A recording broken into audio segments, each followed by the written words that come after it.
ప్రియమైన వారలారా, ఎలా ఉన్నారు? బావున్నారా? సంతోషంగా ఉన్నారా? యేసుక్రీస్తు తోడుగా ఉంటే ఎప్పుడూ సంతోషంగానే ఉండాలి.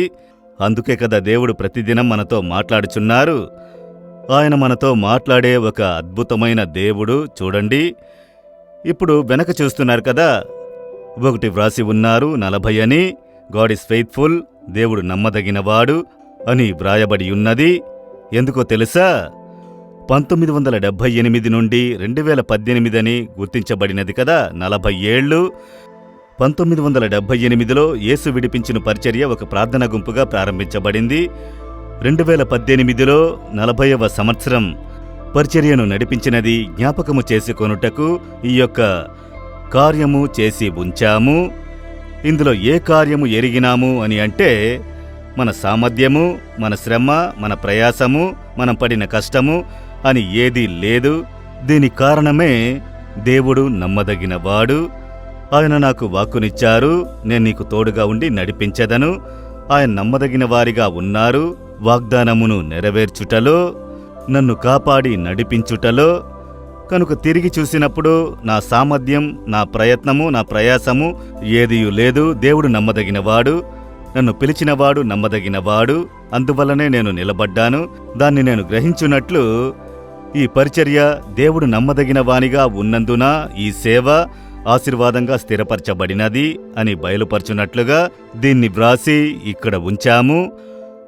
అదే దేవుడు మీకు కూడా నమ్మదగిన వాడిగా ఉన్నారు కదా. ఆయన నమ్మదగిన వానిగా ఉన్నందున మనం నిర్మూలము కాకుండా ఉన్నాము. దాన్ననుకుని మనం దేవుని స్తుతించాలి. సరేనా? సరే, ఇప్పుడు లూకా 1వ అధ్యాయం నుండి దేవుడొక కార్యము చెబుతున్నారు. 50వ వచనములో, ఆయన కనికరము, ప్రభు యొక్క కనికరము, ఆయనకు భయపడు వారి మీద ఆయన కనికరము తరతరములకుండును. దేవుని కనికరము, ఇదే చాలా ముఖ్యము. దేవుని కృప, దేవుని దయ, దేవుని కనికరము అది మన మీద ఉంటే చాలు. దేవా, మా మీద మీ కనికరముతో ఉండుడి. దేవా, మా మీద కృప కలిగి ఉండుడి. దేవా, నాకు మీరు దయగా ఉండుడి. అప్పుడు దేవుని ఆ కనికరము ఉన్నది. చూడండి, ఆయన కనికరము కలిగిన దేవుడు.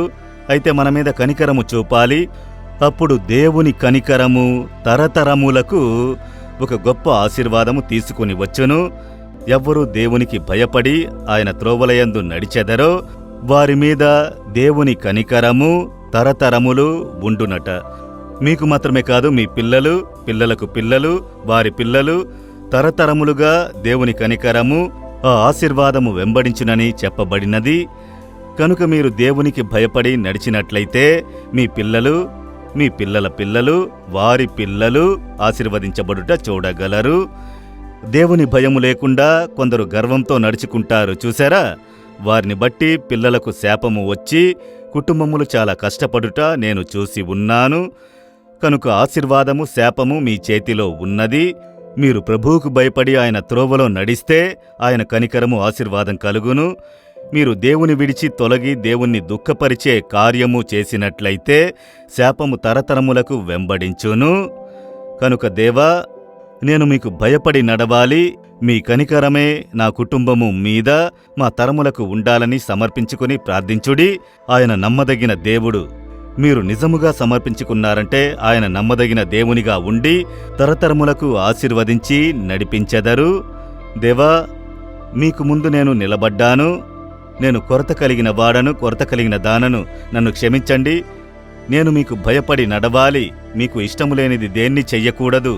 మీ కనికరము మాకు కావాలి. మా కుటుంబమునకు, నాకు, నా పిల్లలకు, పిల్లల పిల్లలకు కావాలి. తరతరములకు అది వెంబడించాలి. దానికి నేను ప్రభువుకు భయపడి నడుచుకున్నటకు నన్ను సమర్పించుకుంటున్నాను. యేసు నామములో ప్రార్థిస్తున్నాము. Amen, amen.